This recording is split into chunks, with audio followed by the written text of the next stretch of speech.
Hello, everybody. So, can we continue? So, yeah. Any questions?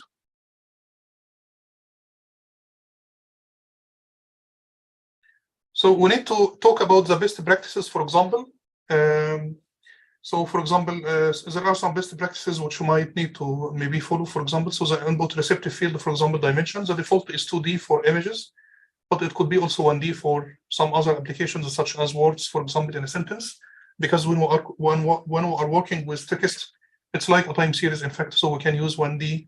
1D dimension, it could be for the filter, it could be 1D, or it could be also 3D for videos, right? When you add time dimension, so it will be 3D. The receptive field size, the batch should be as small as possible, but large enough to see features in the input data. So usually people try to, it should be small, but also it should be large enough to see some features in the input data. When it's larger, it might be able to capture some meaningful, it will go to maybe high-level features or overall pictures or view, for example. So it's common to use 3 times 3 for small images, and 5 times 5, 7 times 7, 9 times 11, 9 times 9, 11 times 11 for large images. I mean, in AlexNet, it was 11 times 11. So stride, what's default one is the default stride is 1, but also it's easy to understand, and you don't need padding to handle receptive field falling off the edge of your image. It could be increased to 2 also for large images, right? Number of filters, there are, those number of filters, it will be the number of feature detectors, right? So filters are the feature detector, and each filter will detect a feature. So generally, fewer filters are used to the input at the input layer, and increase slightly more filters used at deeper layer. So this in fact can explain this one. We started with a small number of filters here, 96, and we ended up with large number of filters here when we are going deeper. So you can start with a small number of filters or few number of filters, and it will increase when you go deeper, right? So fewer filters are used at the input layer, and increasingly more filters used at the deeper layer. So we start with, in case of AlexNet, we started with 96, and we ended up, we increased this number until we reached the input, the first fully connected layer to be 300 something. Padding, we need to set it to 0. It's set to 0 and called 0 padding when reading non-input data. And this is useful when you cannot or don't want to standardize input image size, or when you want to use receptive field and stride sizes that don't match or the input image size. Pooling is destructive. Pooling layer, it's a destructive or generalization process to reduce overfitting. So it's a destructive layer or generalization process to reduce the overfitting. And the receptive field size is almost always set to 2 times 2 usually, with a stride of 2 to discard 75% of the activations from the output of the previous layer. When we use max pooling, for example, or pooling layer of size 2 times 2 with a stride equal to, usually we discard the 75% of the activation. it will reduce the size of the image into 25%. So imagine that we have an image like this one, and when we use 2 times 2 with a stride equal to, in fact, we will end up with this one. So we will discard 75% of the size of the feature map, and in this case, we will try to reduce number of activations, because now the new feature map will have a size of 25% of the original input feature or input image, and it will reduce number of activations by 75%. So if you want to reduce complexity, for example, if you want to use number of calculations, number of activations, we need to use pooling of size of 2 times 2, for example, with a stride equal to, or any other sizes. For the data preparation, we just consider standardizing input data, both the dimension of the image and the pixel value. So usually, try to do this. It might be useful. So for example, if your image has pixel value is 250 size, you can just divide all pixel values by 255. to be a number between 0 and 1, for example, normalization. You can do also some standardization, for example. Some people also try to standardize the input, the dimension of the input image. The architecture, it's common to pattern the layer in your network architecture. This might be 1, 2, or some number of convolutional layers followed by a pooling layer. So it could be one convolutional layer followed one pooling layer, or it could be 1 or 2 or 3, for example, followed by a pooling layer. And you need to repeat this block maybe several times in your model. Finally, fully connected layers are often used at the output end, and they may be stacked 1, 2, or more deep. So it could be 2 fully connected layers followed by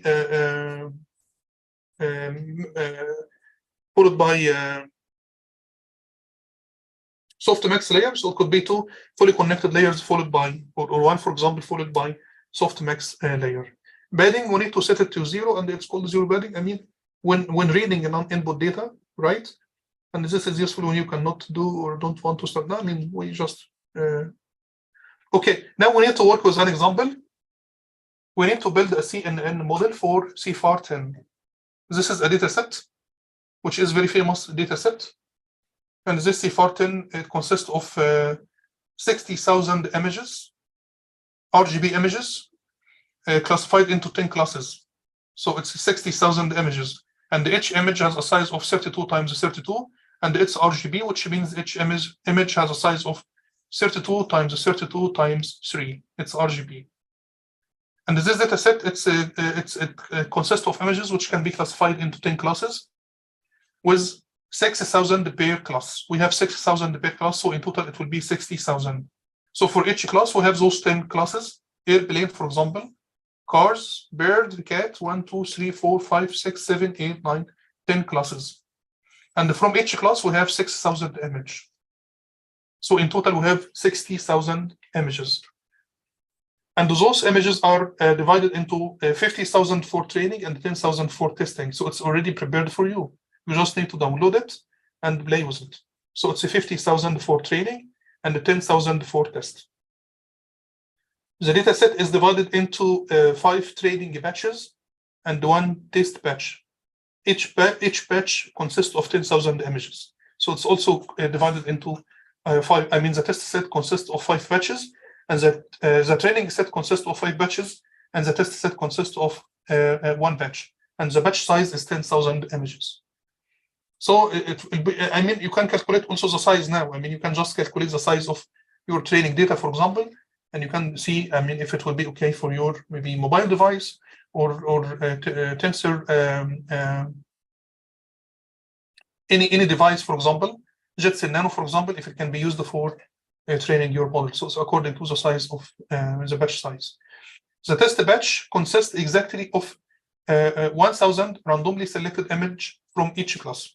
So the tested batch consists of 10,000 times divided by 10 classes.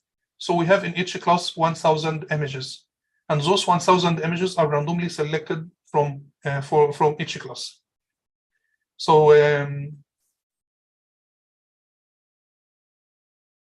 so the training batches contains the remaining images in random order.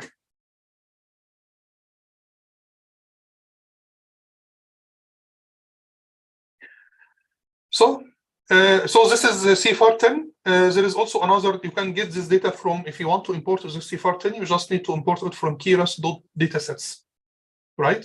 If you want to import it, you just need to import the CFAR10 from keras.datasets. There is also a similar dataset which is called CFAR100, and this CFAR100, it's very similar to CFAR10, except it has 100 classes.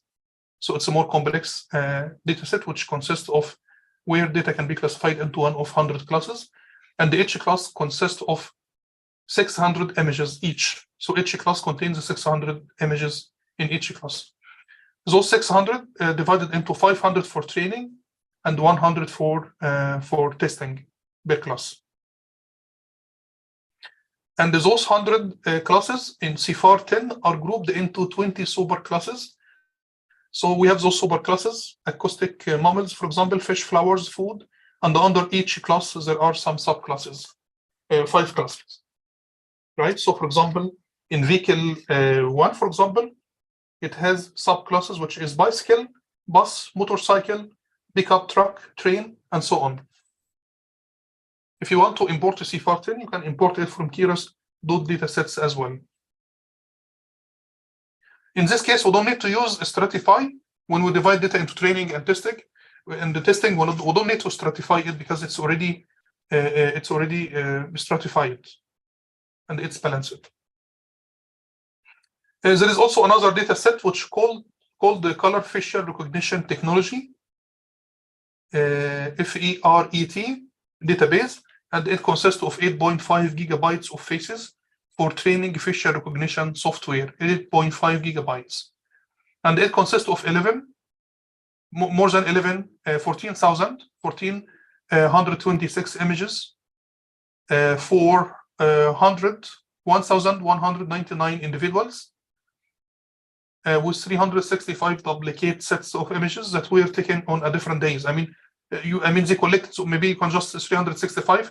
So they used to take one image each day, for example, for those set of people, right? So you have around 1,199 people, and you are just taking images for those people, one image each day. And this data set has been used for training facial recognition software. And this is the link for downloading it if you want. So there are lots of data sets which you can play with. So we can explore CFAR10. We can import this CFAR10 from Keras.datasets. It's already when you get it, when you load the data, it will be already divided into X-train, Y-train, and X-test, Y-test. So the training set, it's 50,000 images, and for the test set, it's one batch which consists of 10,000 images. We have 10 classes. So in this test set, for example, we have 1,000 in each class. You can just try to plot it. If you want to normalize it, it's RGB images. So if you want to normalize, so each pixel value, in fact, it's in the range between 0 and 255. So you can just divide each pixel value by 255 to be in a range between 0 and 1.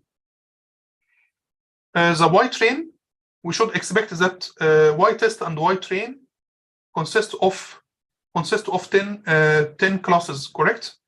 So it will be like one column with one of those 10 classes. So maybe it's 0, 1, 2, 5, 9, 8, 7, and so on. So in fact, you can try to convert this one into one hot encoding using this function, which is called the two-categorical.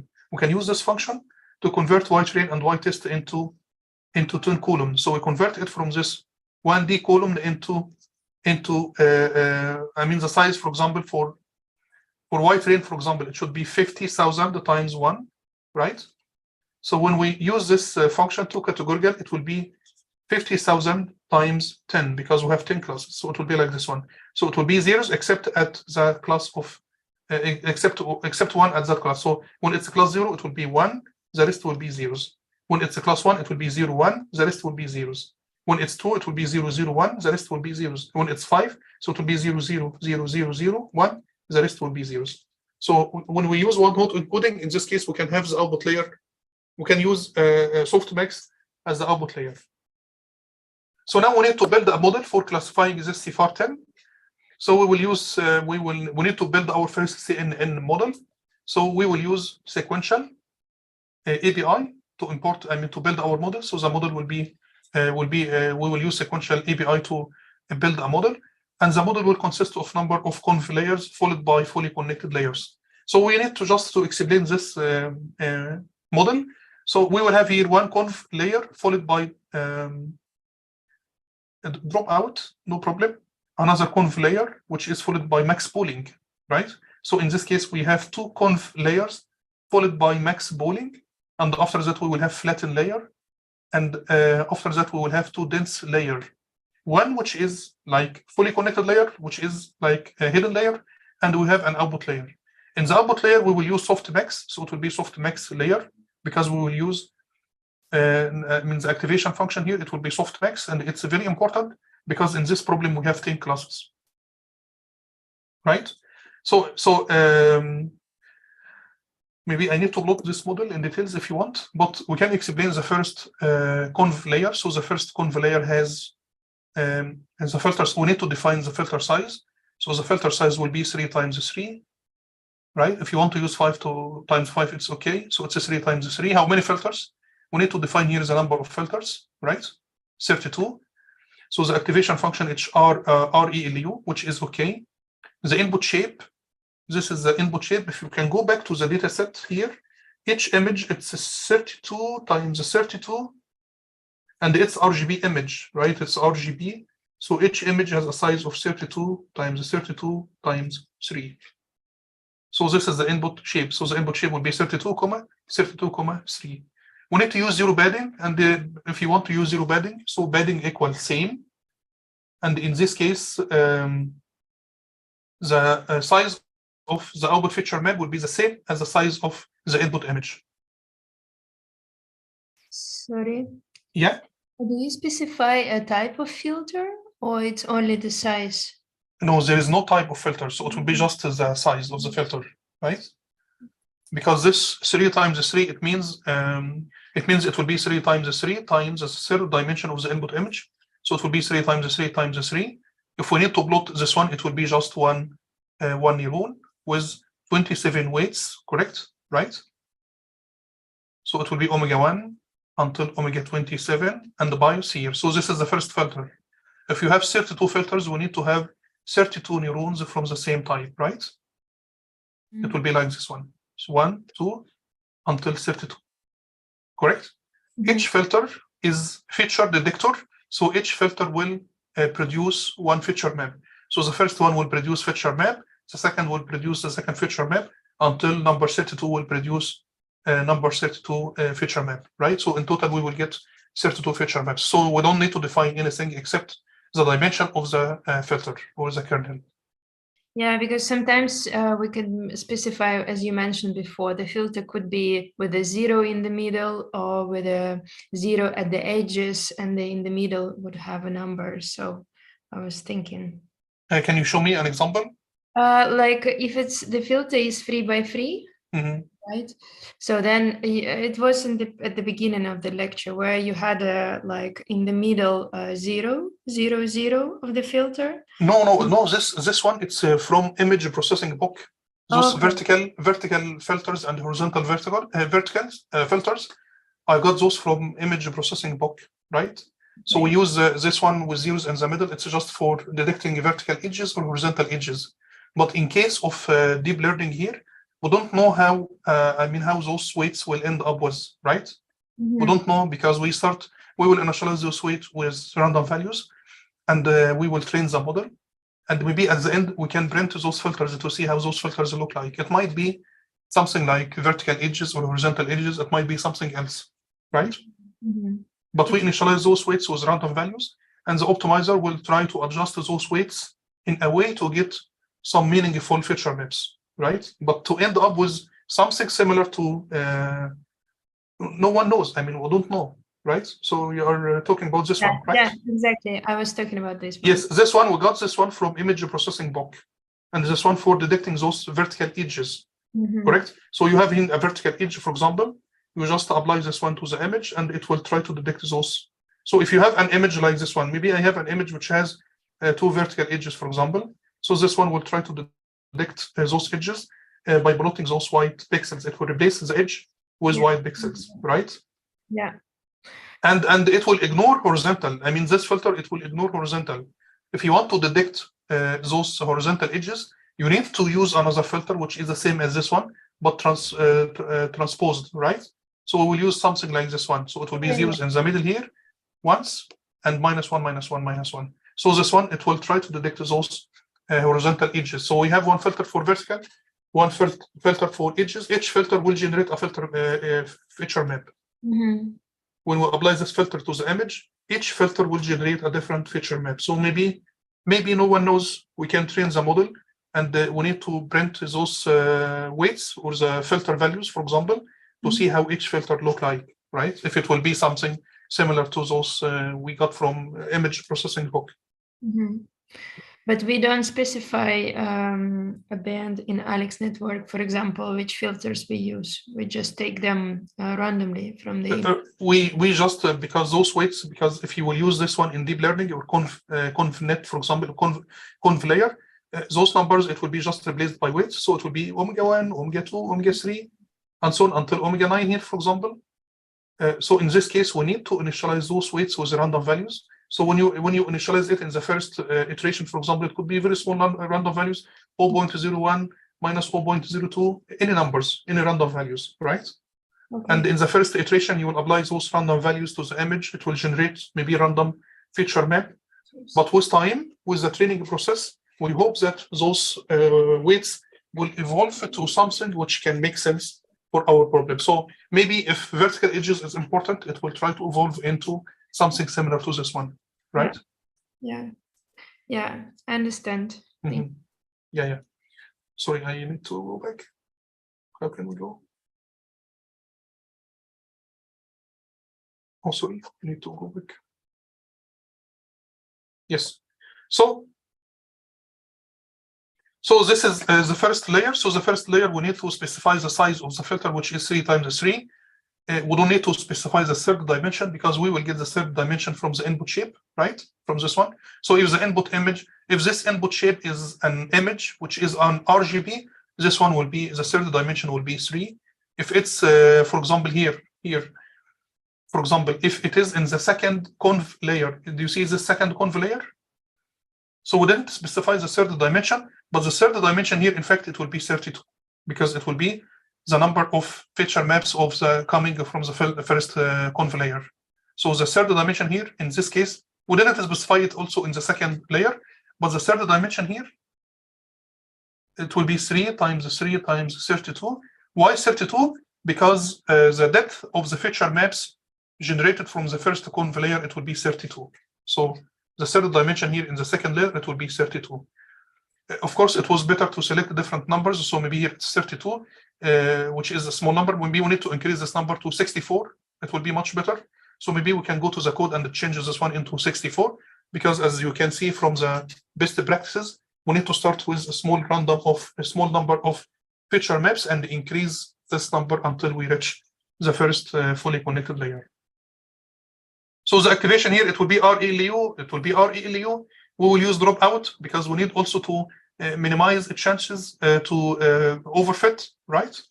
We will follow those two conv layers with max pooling, and the max pooling size here is 2 times 2, right? We didn't specify stride. If you didn't specify stride, so by default, stride will equal to, it will equal to the size of, this filter, max pooling filter, right? When we use 2, do 2, it will reduce this one. In fact, do you see? We used here 0 padding equal same. Here it's the same. So we should expect that the size of the feature map here, it will be 32 times 32, correct? But when we use this max pooling, we will ignore 75% of the size, and the size will be 16 times 16. So should expect that the output from this max pooling, it will be 16 times 16 times 32. We should check it here, right? Yes, max pooling here, do you see? It's 16 times 16 times 32. I mean, the max pooling, it will not impact the number of features, but it will impact only the size of the feature height and width. When we use 2 times 2 with stride equal to, it will ignore 75% of it will try to compress the feature map into 25%, and the 25% really it's 16 times 16, because when it's 32 times 32, if we need to shrink it to or compress it to 25% of the size, it will be that part, right? Which is 16 times 16. Divide 32 by 2, it will be 16.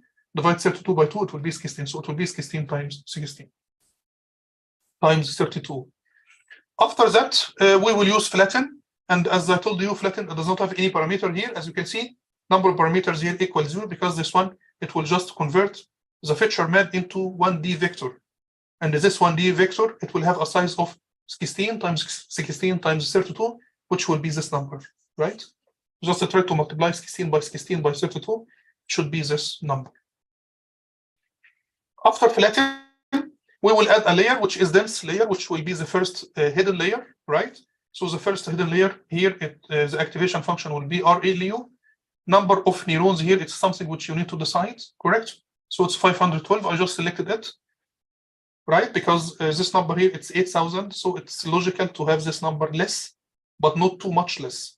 So 512, it could be okay. I added dropout after this 500, this dense layer, because maybe just to just avoid any chances for overfitting, right? So in fact, it's good practice to use too much. To use the dropout to just try to avoid any chances for overfitting.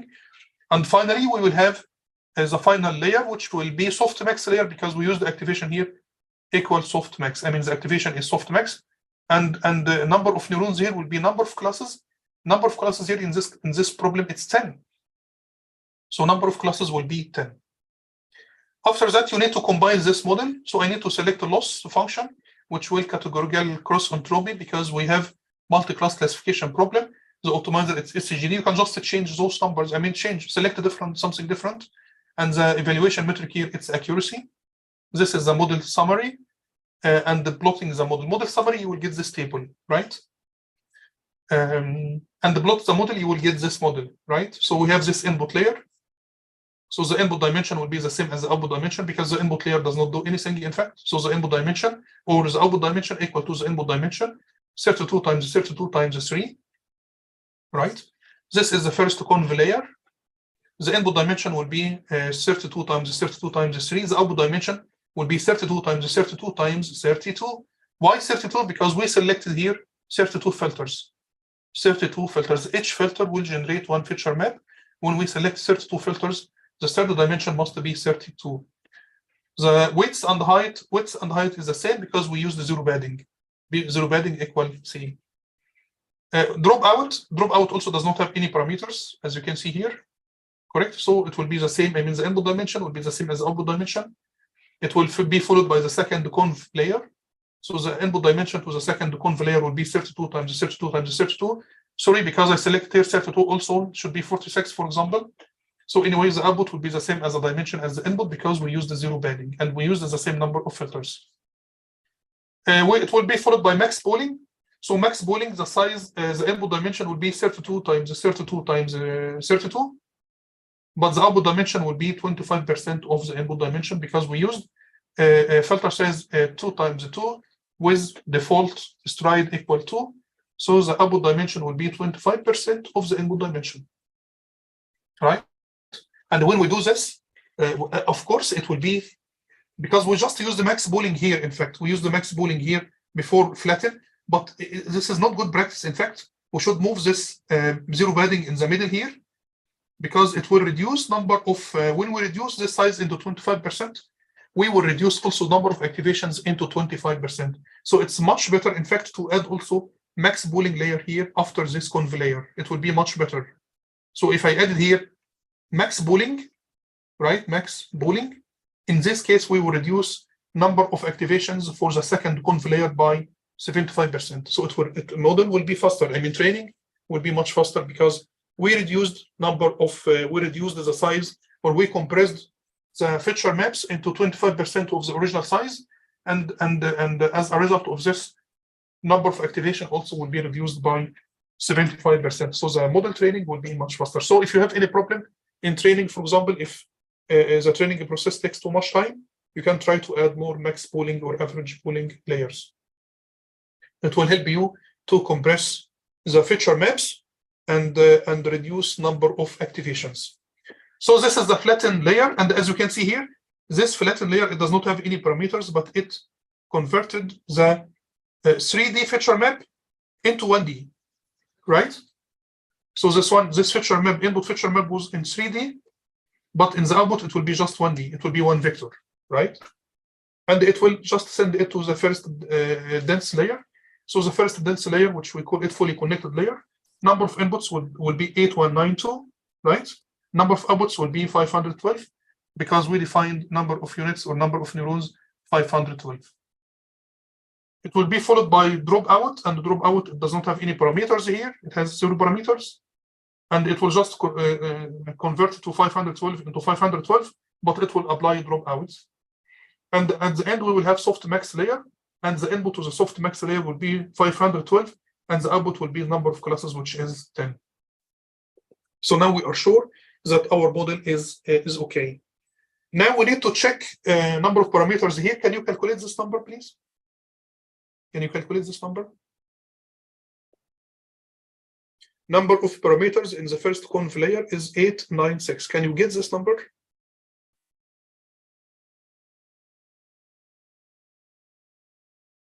Yes, it's already here in the slides. Can you try to read it, please? How can we get this? Do you understand it? So first we need this is number of parameters, right? So we have 32 filters. So we will say, okay, now we have 32 filters, and each filter has 3 times 3 weights, but the input image is 3D. So this filter also will be 3D. So in this case, the filter size will be 3 times 3 times 3, correct? 3 times 3 times 3 times 3 times, this is the filter size, but each filter has one bias, and we have 32 of those filters. So it will be 32 multiplied by this number plus 32. So in this case, we will get this number of parameters. What is the number of bias? Plus 32? Yeah, because do you remember that we mentioned that each filter is one neuron, correct? Yeah. And each neuron has number of weights. Number of weights will be the dimension of the filter. So the dimension of this filter will be 3 times 3 times depth times 3. So it will be 27. Mm-hmm. And each neuron must have a bias. So for the first neuron, it will have 27 weights plus 1. Mm-hmm. How many of those we have in this layer? 32. 32. So in this case, we just need to multiply this number by 32. So it will be 32 multiplied by 27 plus 1. Mm-hmm. Correct? Yeah. So here I just wrote it like 32 multiplied by number of weights, which is 3 times 3 times 3 plus bias 32 bias, because we have 32 neurons. One neuron for each filter. Right? Yeah. Okay. Can you do it for the second conv layer? Can you get this number? Yeah, that would be the same. Yes. Same. Yeah. Can you just tell me? So you have so that would be the same, that we have a size of the filter. Yes, 32. 32. Yeah. Multiplied by 3. 3 multiplied by 3. Multiplied by. In this case, we have 32. Very good. So, and we add the bias 32. Very good. This is very correct. So this is number of parameters here. Okay. For the first dense layer, can we get this number? We basically have the same, but we multiply by 512. Which is same? Not this. We have filter 32 multiplied by 3. No. This is the first dense layer. We don't have any filters here. Okay. This is dense layer. This is the first dense layer. And the dense layer is it also has an input 32. Yes. No. This is the input to the dense layer. Okay. Yeah, I could see. After flatten, we will flatten. I mean, we got already our feature maps. We will flatten it. And then when we flatten it, we will get this number of inputs, 8,192, right? Yeah. So the number of weights here, it will be this number multiplied by this number plus this number. Yeah. Correct? Right. Right. And here we also add bias, or no? We add bias. So here's this number. It should be 8192 multiplied by 512 plus 512. Yeah. This is very good. This is very good. And what about the output layer, the softmax layer, this number? This is the last one where we have the input 512. 512 multiplied by 10. By 10. And then we add bias 10. Very good. Very good. This is very correct. Yes. Yeah, this is very good. So now we understand all those numbers. Yes, so now we will train the model, and we just need to plot maybe training and validation loss and accuracy. And as you can see here, maybe we have maybe a little problem. We show some overfitting maybe. I mean, we are starting with this training loss, which is high value at the beginning, because it's a high at the beginning because we initialize all our weights with random values, right? In this epoch here, we initialize all our weights with random values. So we should expect random accuracy and also the validation loss. Also, this is the training loss, and this is the validation loss. It's very high at the beginning, but with training, those numbers should, because this is the loss, we try to minimize loss. So we try to minimize loss as we train the model. It will go down into a very small number at epoch number 20. And also for the validation, it should go down. But we can see that at some point here, it started to maybe increase. Maybe it's not overfitting, but it might have some intention to overfit. So this is the training and validation loss. It should go down. And for the validation and the training accuracy in the opposite way also, at the beginning, in epoch number 1, we should expect that the training accuracy will be very, very low, and it will enhance with time, right? I just trained the model here for 20 epoch, but maybe we need to train the model for longer time to get better performance. So at the end, we will have the training and validation, its accuracy and loss, right? But of course, it should be percentage, because it's just very quick here, but because it's multi-class classification, we should plot the confusion matrix and calculate maybe we get the confusion matrix. It will be much better, right? For accurate, for training and for validation. Maybe those numbers are, or maybe we need to calculate the accuracy for all classes, right? So maybe, but it should be percentage, right? Not those numbers. Maybe those numbers are not correct. So maybe we need to go to the code and try to modify it to get maybe some meaningful, because accuracy and loss, it should be percentage. And maybe also need to calculate precision, recall, F1 score, for example. It would be much more meaningful metrics. So this is the training, but I want to show you maybe some feature maps. If you want to plot some feature maps, intermediate feature maps. So you need to select, right? Our model, we have an input image like this one, and we have this conv layer. I will call it CNN conv layer 1, and it will be followed also by conv layer 2. And after that, this conv layer 2, it will be followed by max pooling. And after that, we will have a layer which called fully connected layer 1. And at the end, we will have this fully connected layer 2 or softmax. Correct? This is our model. So if you want to see some intermediate values, so this is the input image, right? So we can get here some feature maps. We can get here some feature maps. So we will look into this and we will see where we need to plot, from which layer. So for example, I just need to define just a model, temp model, as we did before, and we will use this model API to do this. The input to this model, it will be my input, my model input, right? I need to define a small model. Maybe this part, this is my whole model. I will call this one my model, right? So the original model, I will call it model, and I need to define temp model, and maybe this temp model will be that part, right? It will be only that part. So the input to this temp model will be model.input, and the output will not be this one, but it will be some intermediate values here. Maybe it's the output from the first layer, for example, right? First conv layer. So we will go here to the code. So I defined a temp model using model API. The input to this model, it will be model.input, and the output, it will be the output from layer number 2, right?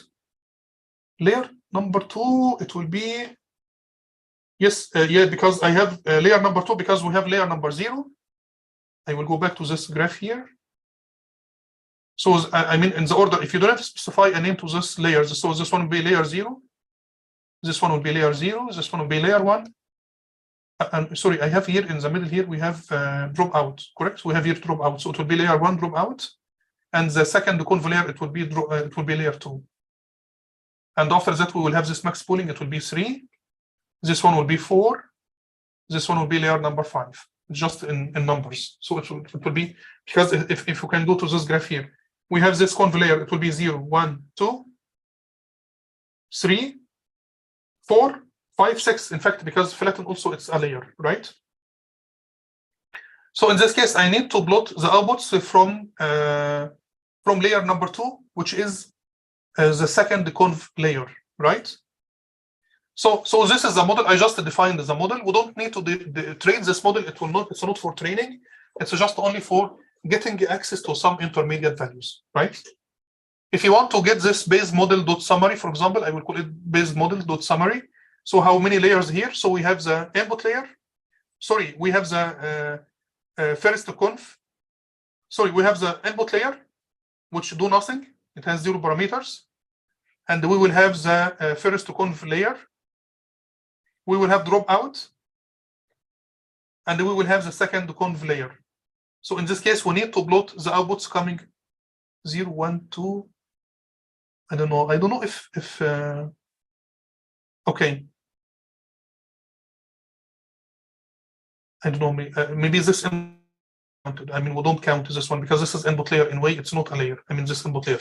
So this is layer number 0, and the dropout it will be layer number 1, and the second conf layer it will be layer number 2. So if you want to get access to the intermediate values or the feature maps from the second conf layer, you need to put this one too. If you want to get the outputs from the first conf layer, you need to replace this one with 0, right? So just, I mean, doing this base model dot summary, it will just explain things to you. So we just try to cut the model into small pieces, right? We need to try to cut the original model into small pieces so we can get access to some layers. So now, if we will use this model for prediction, this base model for prediction, we will get the outputs from layer 2, right? We don't need to continue until we have classifications as the original model here, but we will get access only to this layer using this approach. So this model, it's not for training. We will not train this model. We will just use this because this model has already been trained. So those weights which are included, I mean, this model now, it consists of the first conv layer and the second conv layer, which is important for us because we need to plot the feature maps from the feature maps which are generated from the conv layer 2. So in this case, this model will not be trained. We will just use it for prediction, right? So I will use this model. I will get some images, for example. We need to apply some images, and we need to see the. So I will select an image, for example. So it's xtest1, which is the second image in the test set, right? So I have this image, which looks like rate or something, right? So I will get this image. I plot this image. Now I need to apply this image to my model, right? So I will just send this model for I need to use this model for predicting those feature maps. So I will apply it to base model.predict, and the input will be this image, and the output will be feature maps. How many feature maps here? Here we can go back to the model. How many feature maps should we expect from this model? It should be 32 feature maps. Should be 32 feature maps. What will be the size of those feature maps? It will be 16 times 16. I mean the size. Here it will be 32 times 32, right? So it will be the same as the size of the input image. So we got those feature maps 1, 2, 3, 4, 5. 5 times 1, 2, 3, 4, 5, 6. So 5 times 6 is 30. We have 1, 2, so it's 32 feature maps. So those are the feature maps from the second conv layer, right? So just imagine we have this input image, and we applied 32 filters, and each filter will generate different feature map. So we got this one by one filter, we get this one by another filter, and so on. It will be extremely nice if you can print out those filters also to see how those filters look like. For example, select this one and this one, for example, and try to see what is the difference between those two filters, because those filters are, but it's in 3-dimensional. No, I couldn't print it, in fact, because it's complex, because the size of this filter, it will be, if you can remember, it will be 3 times 3 times 32. So it will be impossible to plot, right? But it could be nice if you can do this for the first conv layer, because in the first conv layer, it will be 3-dimensional. It will be 3 times 3 times 3. But the filters for this second conv layer, it will be 3 times 3 times the number of feature maps generated from the first conv layer, which is 32. So it will be like this. Maybe this is the reason that I couldn't plot it. So we used this example. I used this example for CFAR10, right? Can you do it for MNIST? Yes, we can do it for MNIST. Just the same model. The same model for MNIST. You can use also transfer learning, in fact, because I can onboard to those conv layers without and freeze those weights and just use it as it is. For example, it could be also nice exercise. But here in this example, I use the MNIST dataset. It's the same model. I just used exactly the same model, but I changed the number of filters from 32 to 64. I used here 3 conv layers. So the first conv layer has 32 filters. The second conv layer has 64. The third conv layer has 64. It should be nice to increase this number, by the way. So should start with small number and increase it step by step. The filter size here, it will be 3 times 3. MNIST dataset, it's RGB, right? So the input shape will be 28 times 28 times 1 because it's RGB. So the filter here will stay 3 times 3. So it will be a very good example here if you can try to plot the feature maps from this layer and the feature and the filters itself, because it's 1D filter, right? Sorry, 2D filter. So it will be 3 times 3 times 1. We use ReLU. We give it names also. This one convnet 1, convnet 2, convnet 3. The filter size is the same, 3 times 3, 3 times 3, 3 times 3. But for this layer, for the second layer, it will not stay like this. In fact, it will be 3 times 3 times 32. And for this convnet, it will be 3 times 3 times 64. Correct? But for the first layer, it will be 3 times 3 times 1. We use the max pooling after each conv layer. We have max pooling of size 2 times 2, 2 times 2, 2 times 2, right? With stride, with default stride equal to. We didn't use max pooling after the third conv layer. We just use the flatten directly. If you want to check the dimension, this one 28 times 28, what will be the dimension after max pooling here? Can you? Yeah, also we have a problem here. We didn't use zero padding. So anyways, the dimension will decrease from 28 times 28. So it will go down to some number. I have a question. Sorry. Yes, please. But yes. this input shape, where did you take from 28 by 1? Yeah, it's from MNIST dataset, because MNIST dataset, each image has a size of 28. 28 times 28, and it's a grayscale image. Grayscale, because you said it's RGB, then it should be free. No, sorry. For MNIST, no. For MNIST, it's not RGB, it's grayscale. So the dimension here, this dimension will be 1, right? Okay. Yeah, makes sense. Yeah. Yeah, and we use the max pooling, and when we use max pooling with this, with this setup, with this setting, it will reduce the dimension of each feature map into 25%. So it will be 13 times 13, correct? Mm-hmm. And because we don't use here zero padding, so those 13 times 13, it will lose some, it will shrink a little bit until 11 times 11, correct? Mm-hmm. The feature map here from the conv layer, it will be times 32 because we selected 32. Mm-hmm. The second one, it will be 64 because we selected 64 feature maps. Mm-hmm. The third one also, it will be 64, right? We used here max pooling after this layer, so it will go down from 11 to 5 times 5, and from 11 to 5 times 5, which means we shrinked it into 25% of the input, original shape. We didn't use zero padding here also, so this 5 times 5, it will go down to 3 times 3. So finally, the output feature map, it will be 3 times 3 times 64. We will flatten it, and when we flatten it, it will be changed into 1D vector of size 576. And the 576, it's simply 64 times 3 times 3. Can you check this number, please? I want to check this number. Calculator. Can you check? Sorry.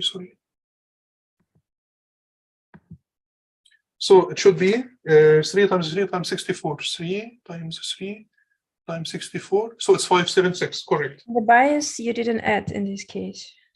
Here, when we flatten? Yeah.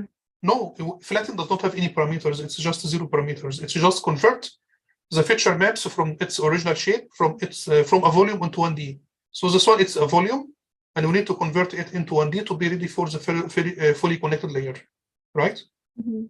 So this one, the feature map here, it's a volume, 3D volume, and we need to convert it into 1D using this flattened layer. It's like But- reshaping. Hmm? It's like a reshape. Like Yes, just reshape. Yes, this is correct. Mhm. Number parameter here, can we check those number? How can we get this number? 320? Yeah, that's 26 by 26. No, but that's too much. No, it's number parameter. We need to go to this line here. The filter size. How many filters first? 3 by 3 by 32. Yes, so it's 32 times 3 times 3 times 1 plus 32. That's it. Correct? Yeah. Yes. The second number here. How can we get this number? The second conv layer. How many filters? 64 by 3 by 3 by 1, I guess. No, not by 1. How many feature maps we will get from this conv layer? How many feature maps? Yes. We get 32. 32, this is correct. Plus And then plus bias. This in this case would be 64, 32. 64. Yeah, 64, because number of filters here is 64. Right? Mhm. The third conv layer, it will be the same. So it will be 64 filters multiplied by 3, multiplied by 3, multiplied by. So here would be 64. This is good. Plus 64. 64. This is very good. The flattened layer does not have any parameters. The fully connected layer, the first fully connected layer, it has this number. Can you get this number? So the input was 64 by 3 by 3. No, this is fully connected layer. I'm sorry. But this is okay. I'm looking on the right side. Mhm. Where it says fully connected layer dense. Then Yes. it's 64 by 576. 576 plus.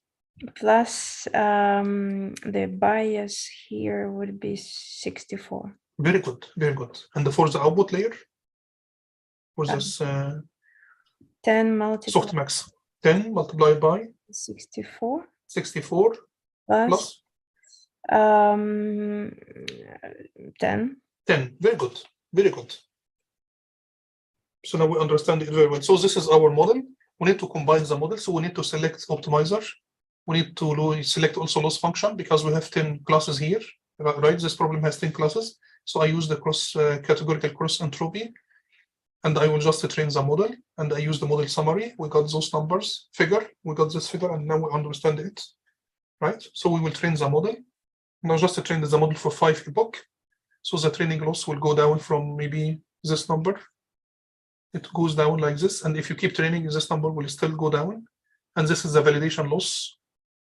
It's strange because the validation loss goes up. Very, very strange. So it started here and it increases and it goes down. Maybe we just need to train the model for more time, right? So it's just, my intention was not to train the model here, it's just to show an example. But we can go to this link and try to play with this example. Yes. So, but this example, it's nice because it will be nice if we can try to plot some intermediate feature maps, for example. So if you want to do this, as we agree, we just need to define a temp model to get access to some intermediate values. So I need to go to the layers one more time. I mean this graph here. Input layer, it's not a layer, not a real layer. So we will start here with 0. Conv layer, it's the first one, it's the number 0. This one, max boolean, it's number 1. Second conv layer, it's layer number 2. This max boolean, it's layer number 3. Conv, it's layer number 4. Flatten, it's 5. Fully connected layer, it's 6. And finally, this softmax, it's 7. So we have 7 layers, right? So just to see, I mean, where do you want to plot those feature maps and define a model? So using this model, I will just temp model, and we will define a submodel or temp model, and I will use this model API. The input to this model will be the input to my model, and the outputs will be the outputs from the layer which you want, you prefer. I selected here layer number 4. So if we can go back here, layer number 4 here, it's the from the third conv layer, right? So should expect something like 3 times 3 times 64, correct? Because we have those feature maps here. I mean, if you can go here, sorry. I mean, the feature maps from the size of the feature maps from the third conv layer, it will be 3 times 3 times 64. So I just need to define a submodel to plot the outputs coming from layer number 5, because we are starting from 0, right? So it will be like this one. We have the input layer, we don't count it.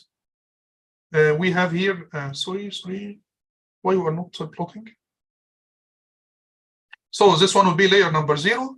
This one will be layer number 1, layer number 2, layer number 3, and this is layer number 4. And this, we want to plot the outputs here. We need to get those outputs here and plot those outputs. So we will define a submodel. The input to this model, it will be model.input. The outputs, it will be model.layers4 if I want to get those feature maps. So I will get those, and this model, it's not for training, it's just for prediction, because I need to get access to something. So I will select an image, and this image, it's a digit number 2, right? We selected this image, right? So, and I just try to predict, and when we predict, we will get those feature maps. And just remember that those feature maps will be 64 feature maps. Each has a size of 3 times 3, correct? Those feature maps, do you see? 64, which means 1, 2, 3, 4, 5, 6, 7, 8, 8 times 8. So now we have 8 times 8 feature maps, and each feature map has a size of 3 times 3, right? And this is one feature map. I just try to get the pixel values. It will be 0 when it's black, and non-zero when it's white or lighter, for example. So this is one of those feature maps, right? This is one feature map. This is one feature map which all pixels are zeros, and so on. So at the end, we got those kind of feature maps. So in fact, now using this feature extraction, we try to convert this original image into those feature maps. This one was 28 times 28 pixel values. Now we are converting it into 64 feature map. Each has a size of 3 times 3. And we hope, when we are solving this problem, we hope that those feature maps will make sense to our problem. It will make sense, right? It would be nice to plot maybe to plot those filters. So maybe try to check how can we display those filters. But of course, in our problems here, it will be logical to get the filters from the first layer, not from the second or the third layer, because the filters here, it's too complex, as you can remember. Because the filter size here will be 3 times 3 times 46. Sorry, 64. Correct? It will be like this one. So it's better to just try to maybe print the features from the first conv layer. This one, because this one it's 3 times 3 times 1. Right? It will be easy, but in this case it will be really very complex. But it's no problem. You can get those filters because we have 64. In fact, we have 64 of those filters. 64 times this one, right? So just you can plot only one filter. I mean, you can just plot only one filter here, right? And this filter will be connected to this one, right? So if I need to print the first filter, because this one has a filter, this one has been generated by another filter, this one has been generated by a third filter. So we have 64 feature maps, and each filter map is generated by one of those filters. So the filter size will be 3 times 3 times 64, right? So this one, in fact, it's obtained by this one, by applying this one to the output from this max pooling, right? To this one. I mean, we will get this one. So it's 5 times 5 times 64. multiplied by this, Yes, I guess we finished it today, and I mean today. In fact, we just revised the slide which we used the last Friday, and we did that part. So I guess today I prefer to just finish here, right?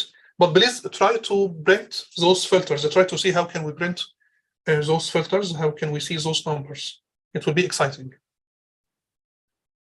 Yes. So do you have any questions, please? If you have any questions, just open your mic and. I have only a very short question. Yes, please. Because you here on this slide, what you show, you just interpret this 3x3 filter. So you mentioned that, yes, that where it's black, it's 0. And this is like a probability, right? Where it's white, it's 1, where the black. No, it's not probability. It's pixel values. It's a pixel right? value. And how do you use 0.64? How can we get it? That's from the layer. Yes, this is the output from layer 4. Yeah. This is the output from layer 4. I call it feature maps. So when we define this temp model or sub model, for example, the input to this model will be the input to my original model, which has been trained already, and I need to get access to some layers. So the output will be the output from layer number 4, for example. From the but I thought from max pool from the this is. Yeah, no, not max pooling. It's the output from this conv layer, the third conv layer. Yeah, right. Yeah. If you want to get the output from this max pooling, you need to change this one into 3. So it will be the output from this max pooling layer. And in this case, the size will not be 3 times 3, but it will be 5 times 5. Yeah, yeah. Right? Yeah. It shrank it from 5 times 5 to 3 times 3 because we didn't use here, we didn't use zero padding. We didn't apply zero padding. So the size of the feature map has been shrinked from 5 times 5 to 3 times 3. Yeah, yeah, yeah, it's clear. Thank you. Thank you. So anyone has any questions, please? Did you learn anything today? Yes. Thank you. I mean, I don't know, other people are... Yes, thank you, Lord. Okay, thank you very much. Thanks. Great. Did you have a lecture the next week because it's before Easter? I was wondering. So Friday, is it working day or not working day? I don't know how is it in Norway because I'm currently in I'm in Netherlands. So I mean, it's just up to the group. If they want to take lecture next week, it's fine. If they want to just move it to the just postpone it, it's fine. So do you want to take lecture next week, people, please? I think so, but I don't want to answer for everyone. So. Yeah, please just next week actually is holiday. Okay, and some people they are in holiday next week. So so in this case we will just cancel it next week. But please try to work in your project because I mean they told me the exam office here they told me that the deadline for submitting your project will be 25th of May. If you want to get extension, just let me know so I can ask them to expand it for 1 week or 2 weeks. But they just want us to finish it.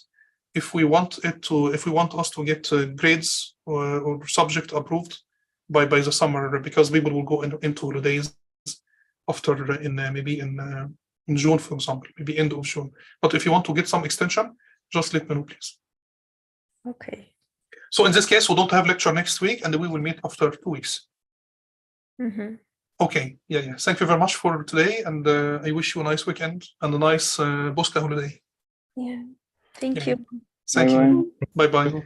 Thank you. Thank you. Bye-bye. Bye.